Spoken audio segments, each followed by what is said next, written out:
커밍아웃을 해야겠다고 실패할 때의 계획도 다 대비해놨죠. 엄마 아빠 난 미군에 입대해서 커밍아웃만 받아주면 갑자기 좋은 아빠가 됩니다. 그리고 스타벅스 불매해야 되는데 게이지지에서 엄마가 사실 우리 아들이 게이라고. 아들의 애인은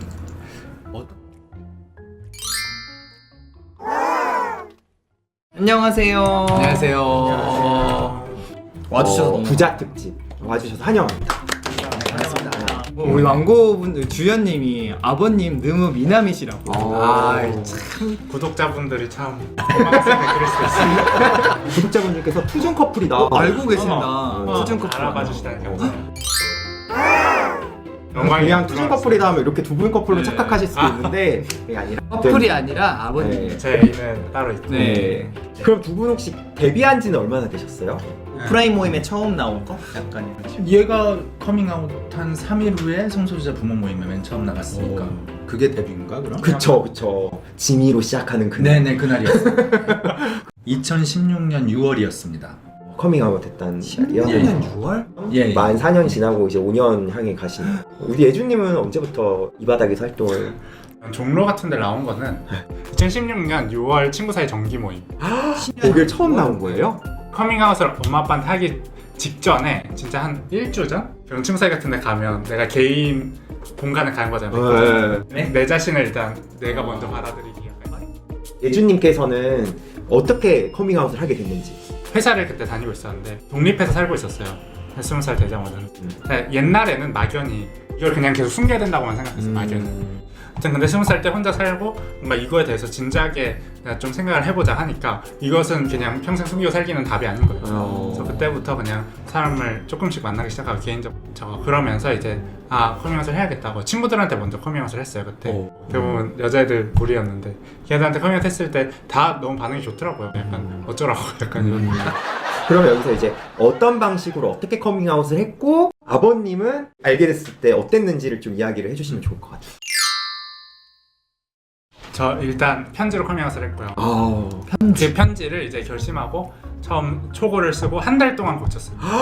글을 잘 쓰는 친구가 있어서 그 친구에게 계속 컨펌만 받아가면서 그리고 이제 실패할 때의 계획도 다 대비해놨죠. 근데 이게 정말 중요하더라고요. 뭐 예를 들어서 쫓겨났을 때 어떡할 것이냐. 네, 거기에 그런 거 준비를- 쫓겨날 것까지 염두를 했어요? 그래서 예를 들면 그때 커밍아웃이 6월인가 이랬는데 8월에 저거 입영 신청을 해서 확정이 났었어요. 딱 그때 실패하면 냈다 군대로. 심지어 그때 딱 퇴직 직후라서 퇴직금이랑 이런 게 꽤 많았어. 와. 그래서 저는 좀 편지의 분량과 내용이 어떤 내용이 있었는지 대충. 편지가 2페이지였어요. 완전 풀로. 편지를 쓴 게 엄마 아빠를 보고 얘기하면 이제 쓸데없는 말도 많이 나올 것 같아요. 맞아, 그러기가 쉽다니까. 맞아요. 네. 되게 편지의 전체적인 내용은 그런 어떤 감정을 호소하는 거였어요. 내가 7년 동안 이제 개인 걸 알았지만 숨기고 살았고 하지만 이제 엄마 아빠한테 말하기 게이다 이런 또 그런 어떤 상투적이지만 따뜻한 문구들 있잖아요. 어떤 거? 나는 저거 엄마 아빠가 어떤 모습이든 절 사랑할 거라고 확신해요. 막 이런. 그 확신은 있었지만 퇴직금과 2달 뒤에 군대를 신청했다. 이거 다 해놨어. 정확해. 그런 것도 썼어요. 이제 네, 제가 뭔가 엄마 아빠한테 증명해야 될 것 같은. 내가 게이지만 잘 살 거다. 약간 이거. 그러니까 난 상상력이 없으니까 그냥 엄마 아빠 난 미군에 입대해서 거기서 잘 살겠다. 막 이런 얼토당토 않은 말까지 쓰고. 오늘의 주인공 아버님의 이야기를 좀. 커밍아웃을 했을 때 편지로 했다고 했어요. 어떻게 받아들였고 그때 어땠는지. 그 첫 감정, 처음에 드는 비슷한 질문을 몇 번 받았거든요. 근데 기억이 잘 나지 않습니다. 그때 제가 어떤 기분이었는지 잘 모르겠습니다. 너무 경황이 없었을 수도 있겠다. 커밍아웃을 받았을 때 6단계 중 전형적인 첫 번째 놀라는 단계였는지 충격이었는지 그 6단계가 뭐가 있어요? 있어요? 처음이 놀람? 놀람. 예, 뭐 아유 또 갑자기 물으시니까 혹시 아시는 분은 여기다가 적어주세요. 6단계. 부모들이 아마 놀람, 부정, 자책. 처음엔 막 우리 아들이 어떻게 하다가 그럴 놀람? 리도 없어 이러다가 아니야. 그래서 뭐 죄책감. 분노, 죄책감. 내가 그때 짜장면을 많이 먹어서 그런가? 그런 것도 들었어요. 부모님. 내가 얘를 페미니즘으로 교육해서 그런가? 근데 그런 것도 혹시 있으셨어요? 내가 이렇게 해서 얘가 게이가 됐나? 막 이렇게 다 겪어갔던 것 같습니다. 다 겪었던 것 같습니다. 어떤 거를 상상하셨어요? 글쎄요, 무술을 안 가르쳐서 아 근데 그런 분들 있어. 축구를 안 시켜서 그런가? 막 이런 생각하시는 분들 축구는 있더라고. 저도 싫어했거든요. 어렸을 때 꿈이 이소룡이 되는 거였거든요. 아 그래서 항상 이게 나온. 내가 못했으니까 그럼 얘한테 무술을 가르칠까?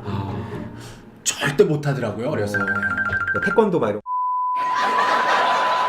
이제 예준님께서 커밍아웃을 할 때 뭐 이것저것 많이 준비를 했던 것 같아요. 그러니까 편집뿐만 아니라 뭐 영상, 유인물 막 이런 거를 맞아. 집에 두고 가셨다고 하는데 게이에요 했을 때 네. 엄마 아빠도 모를 거 아니에요. 그냥 그걸 되게 마케팅 이런 거 할 때 소비자 입장에 생각하듯이 바로 정보, 정확한 정보를 네, 찾을 수 고민했던 있게. 것 같아요. 이렇게 성소자 부모 인터뷰집 이런 것들을 준비하고 아예 영화를 바비를 위한 기도라는 영화가 하필은 또 그 영화에서 되게 걱정을 많이 하죠. 그 영화 보면 네. 부모님들 다들 눈물 네. 쏟고 맞아 하는 얘기지만 네. 그런 것도 계산에 있었어. 아 받아들이지 그만큼 않으면, 충격을 받으셔야 된다. 받아들이지 않으면 이렇게 애가 불행해진다. 바비를 위한 기도를 보고 많은 부모님들이 생각을 바꾸신 계기들이 있더라고요. 누가 반협밖에 안 그러니까 맞아요. 받아들이지 않으면 이렇게 애가 불행해진다. 그럼 편지 내용에서 그런 걸 보라고 써놨었어요? 네, 저거 저거 거실에 있는 컴퓨터에 폴더가 있다. 마치 방탈출 게임 하듯이 얘기 들으면서 보니까 좀 굉장히 고맙네요. 오. 이렇게 배려를 했다는 게 우리한테. 놀라실 거다. 그러니까 네. 이런 문장도 넣어야 되겠다. 뭐. 네. 희한하게 저는 그 바비를 위한 기도라는 그 영화에서 전 제일 크게 정보를 받았다고 그럴까요? 임팩트가 있었다고 네. 그럴까요? 반면에 제 아내는 하늘님 지인님들의 그 인터뷰 다른 성소자 기사를 보고 또 부모님들의 인터뷰. 어떤 자료를 부모님께 드렸을 때 그중 어떤 자료에 임팩트를 느끼실지 그 중에 하나는 걸릴 수 그럴 있고. 수 있겠죠. 중요한 사안이에요. 그러니까 되도록이면 다양한 선택지를 그렇죠. 주면. 예, 예. 그냥 또 그 계획적이잖아요. 저는 되게 우발적으로 커밍아웃을 하는 케이스라서 많으시더라고요. 예. 아버지랑 같이 자면서 얘기를 했거든요. 아빠 나 사실 남자가 좋아요. 이러면서 남자친구도 있어요. 친구 사이란 이권 다트도 나가요. 지보이스 공연도 이거 다 얘기한 거예요. 나는 아무것도 그렇게만? 없이. 아빠가 괜찮아 이러면서 잤어. 아빠가 그리고 네이버에서 친 거지 게이를. 아버님께서 아마 다음날 바로 성소자 부모 모임 나가는 게 쉽진 않았다. 그러니까 다른 부모를 내가 만날 때냐 약간 이런 마음이 처음에 드셨다고 하셨는데 근데 어떻게 생각해보니까 제가 서열이 낮고 덩어리 있기 때문에 그리고 너무 느껴지더라고요. 좀 가줬으면 하는 게. 아빠는 못 갈 것 같아 그랬더니 너무 쿨하게 네 뭐 라고 하면서 다음 달에도 있으니까요. 가짜 소용없다. 언젠간 가야 되는 거구나. 솔직히 말씀드리면 제 생각에 저는 그렇게 좋은 아빠는 아니었습니다. 사실은 제가 이렇게 좋은 아빠라고 평가받는 게 너무 부담스럽고요. 커밍아웃을 아직 못 받아들이신 아버님들이 있다면 한 말씀, 도움 말씀 드릴게요. 커밍아웃만 받아주면 갑자기 좋은 아빠가 됩니다. 그리고 모든 과거를 다 기억을 아메노피스님이 커밍아웃 워크숍이 있다고 말씀 주셨는데 혹시 거기서 여러 이야기를 다 들어보고 커밍아웃을 하지 않는 게 좋겠다고 조언하는 경우도 있나요? 네. 예를 들면 당사자분도 부모님도 다 준비가 안 되셨으면 그러면 안 하는 게 더 낫지 않을까요? 그럼 준비가 됐다는 건 어떤 걸 의미하는지 혹시 말씀? 부모님의 준비보다 더 중요한 건 당사자의 준비라고 저희는 생각하거든요. 저희들의 용어로는 두 가지로 나눌 수 있는데 하나는 경제적인 준비가 됐나 그리고 또 하나는 정서적으로 내가 준비가 됐나. 그러니까 심한 이야기를 들어도 내가 그것 때문에 크게 흔들리지 않을 수가 있을까? 이 두 가지가 준비가 되는 게 먼저고 부모님은 그 다음이라고 저희는 커밍아웃 워크숍을 진행하면 제가 얻은 결론은 그렇습니다. 보통 본인이 준비가 안 돼 보이는 경우가 더 많을 수 그렇겠죠. 있겠네요. 예. 아메노피스님이 이전에도 사연을 주셨는데 이제 어머니 아버지도 이제 나이가 있으시고 하니까 네. 고민이 되게 많으신 것 같더라고요. 커밍아웃 워크숍에 오신 당사자분들 중에 아메노피스님 같은 경우에 자녀분들이 걱정이 진짜 많으세요. 커밍아웃을 하고 싶었는데 네. 왜 그 집안마다 사정 있잖아요. 갑자기 불행이 이렇게 계속 겹치면서 그럴 수 있죠. 마침내 아버님이 굉장히 지금 아파지셨고 거기다 내가 이 말까지 하면 더 진짜 어떻게 되실지 무너지실까 봐. 모르겠어요. 근데 난 너무 답답해요. 그때 보통 무슨 얘기를 나눠요? 그럴 때. 드릴 말씀이 없죠. 그리고 커밍아웃 워크숍은 사실은 무슨 교육기관이 아니잖아요. 네. 커밍아웃은 이렇게 하는 겁니다. 네. 서로 함께 이야기를 나눌 뿐이죠. 알고 보면 굉장히 무책임한 워크숍인지도 모르겠습니다. 부모님 분들 무슨 소리야? 무슨 소리야? 우리가 얼마나 열심히 하는지. 아니 근데 되게 맞는 얘기 해주신 것 같아요. 근데 사실 이게 정답이 없고 각각 상황마다 다 너무 다를 수밖에 없고, 근데 아까 저는 그래도 되게 여기서 우리가 딱 내가 준비가 됐는지에서 뭔가 정서적인 부분, 그렇죠. 그리고 경제적인 부분, 그렇죠. 이 두 가지를 같이 말씀해 주신 거죠. 네. 뭔가 내가 커밍아웃 했을 때 부모님께서 갑자기 뭐 나가라고 할 수도 있고, 뭔가 경제적으로 나를 지킬 수 있는지. 그것도 있고요. 그렇게 부모님이 안 좋은- 아프게 될 때 내가 그걸 견딜 수 있을까? 독립이 잘 그게 돼 또 있어요. 굉장히 중요한 요소 아닐까요? 필요한 거 같아요. 실제로 커밍아웃 워크숍에 진행하다 보면 네. 경제적으로 오히려 부모님을 부양하는 분도 오세요. 맞아요, 맞아요. 이 부양을 하다 보니 커밍아웃을 했을 때 네. 받아들이기 힘드신데도 나에게 부모님이 경제적으로 종속돼 있어서 반대경우네, 어쩔 수 없이 반대경우. 받아들이는 모습을 보는 게 또 힘드실 수도 있지 않을까요? 부모님이 네. 어쩔 수 없이 그러니까 받아들이는 그만큼 사람이 착하잖아요. 그러니까 진짜 이게 와. 케이스 너- 바이 케이스가 너무 다양한 것 같아요. 네. 사실은 이게 부모님의 입장에서 생각해 보면 선행학습이 전혀 없는 문제거든요. 그러니까 그쵸. 너무 생각해보지도 갑자기 못해요. 새로운 예. 게 들어오는 거. 당사자 이제 활동가들과 가끔 그런 얘기를 해보는데, 만약에 부모님이 네. 게이 아들에게 아들이 도저히 받아들이기 힘든 어떤 고백을 하면서 아빠를 이해해달라 라고 얘기할 때 그렇게 쉽게 받아들일 수 있어요? 그러면 모든 아들들, 네. 딸들이 그건 어려울 것 같아요. 음. 부모님도 비슷할지 모르지 않아요? 뭐 이런 식으로. 저도 그런 생각이 많이 들었던 게, 하고 몇 년이 지나고 나서 생각해 보니까 나는 내가 게이라는 사실을 뭐 중학교 때면 뭐 10년 정도를 혼자 알고 있었는데, 그 10년간에 내가 적응한 이 문제를 맞아요. 아빠한테 하루 만에 그걸 그렇죠, 떠넘기는 그렇죠. 건 사실 너무 큰 충격일 수 있었겠다라고 제가 좀 반성했었거든요. 그리고 네, 되게 신기했던 게 부모 모임에 자주 가면서 느낀 게 부모님들이 커밍아웃을 받고 나서 그 성소자들이 느끼는, 그 클로즈 성소자들이 되게 외로워하고 세상에 혼자인 것 같고 그런 느낌을 느끼시더라고요. 네. 성소자 부모라는 그 정체성이 너무 외롭고 나만 어디서 쉽게 말 못하고 친구들한테도 말 못하고, 커밍아웃을 받고 나서 오랫동안 그렇게 삭혀 두시다가 부모님에 오신 부모님들은 너무 본인이 행복해하세요. 약간 이렇게 우리가 세상에 친구 사이 많은- 나갔을 때랑 똑같은 감정. 그렇죠, 그렇죠. 이렇게 그리고 저는 이제 친구들한테 커밍아웃을 다 했으니까 네. 제 친구들과 이렇게 모임을. 송년회 같은 네. 거를 끝내고 친구 한 놈이 조용히 다가와서 네 동영상 봤다. 나는 애들한테 아직 얘기 못했지만 우리 딸이 레즈비언이라고 몇 년 전에 나한테 커밍아웃을 했다. 이거는 나는 완전 소름 돋아요. 이게 커밍아웃도 이런 식으로 어떤 영향이 계속 이렇게 끼쳐지나 봐요. 그분 혹시 나중에 모임 나오셨어요? 예, 지금도 만나고 있습니다.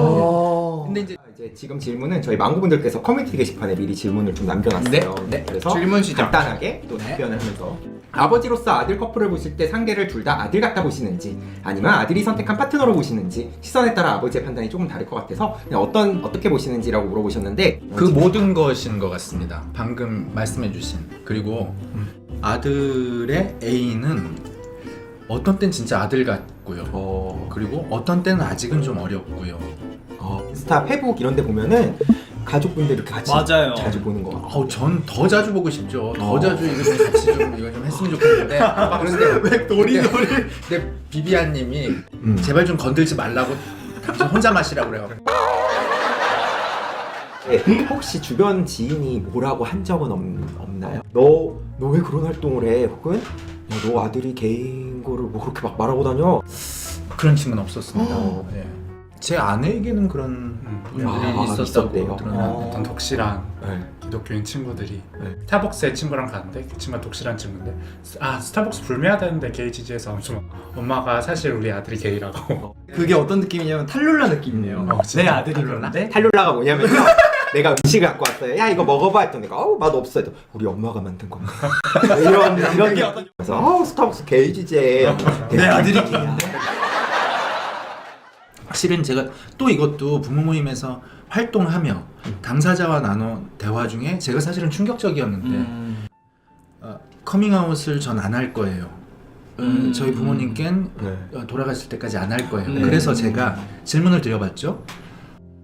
진짜 부모님이 돌아가신 다음 산소 앞에서 혹시 후회하지 않으실 거예요? 그랬더니 후회하지 않을 거예요. 그리고 오히려 끝까지 내가 참았던 거에 대해 나 스스로 대견하다고 생각할 것 같아요. 여기서 좀 커밍아웃이라는 게 꼭 해야 되는 건 아니다. 마치 저희들의 사례가 이런 방송을 타면서 정답인 이렇게 것처럼. 준비를 잘해서 커밍아웃을 해야 되고 부모는 마치 다 받아주는 것이고 이런 식의 서사만 있는 건 절대 아닌 거다. 이거 너무 필요한 되게 말씀이에요. 필요한 얘기를 해주신 것 같아요. 사실은 예준이 때문에 저는 제가 알고 있는 세상이 한 요만했다면 지난 4년간 예준이 때문에 한 10배는 제가 더 많이 세상을 이해하게 된 것 같습니다.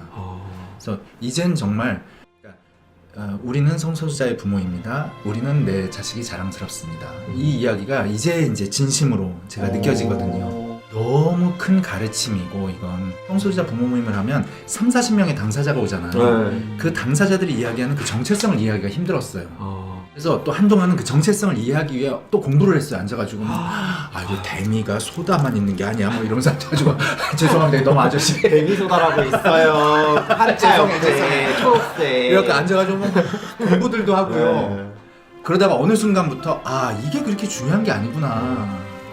어떻게 보면 나도 이성애자로서 이성에 관한 나의 스타일에 대해 이름을 붙인다면 나도 어떤 성 정체성이 있을 수 있겠다. 뿅뿅님께서 데미소다 맛있어. 고맙습니다. 이렇게 하고 안녕, 애들 잘 자.